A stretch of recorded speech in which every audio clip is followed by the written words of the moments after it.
Governor Tamilisai Twitter account hack అయింది. Cyber క్రైమ్కు Raj Bhavan అధికారులు ఫిర్యాదు చేశారు. దర్యాప్తు చేపట్టారు సైబర్ క్రైమ్ పోలీసులు.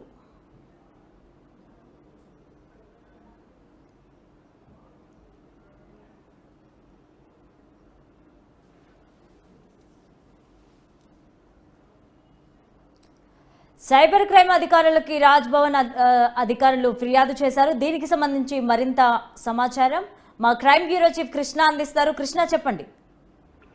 లావణ్య, ఏదైతే సైబర్ నేరగాళ్లు మరోసారి తెచ్చుకోవడం జరిగింది. ఏకంగా ఈసారి మన గవర్నర్ తమిళిసై సౌందరరాజన్ సంబంధించిన ట్విట్టర్ అకౌంట్ ని హ్యాక్ చేయడం జరిగింది. ఉదయాన్నే రాజ్భవన్ కు వచ్చిన అధికారులు ఈ ట్విట్టర్ అండ్ ఎక్స్ ఏదైతే గవర్నర్ కి సంబంధించిన పర్సనల్ అకౌంట్ ని హ్యాక్ చేశారని తెలియడంతో వెంటనే సైబర్ క్రైమ్ పోలీసులకు ఫిర్యాదు చేయడం జరిగింది. ఫిర్యాదు అందుకున్న పోలీసులు సైబర్ క్రైమ్ పోలీసులు కేసు నమోదు చేసి దర్యాప్తు చేస్తున్నారు. ఈ హ్యాకింగ్ ఎక్కడి నుంచి జరిగింది ఏంటనే దానిపైన ఆరా తీస్తున్నారు.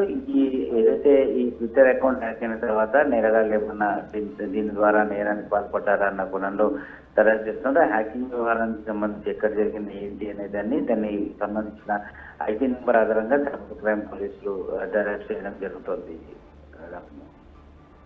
Right, thank you Krishna.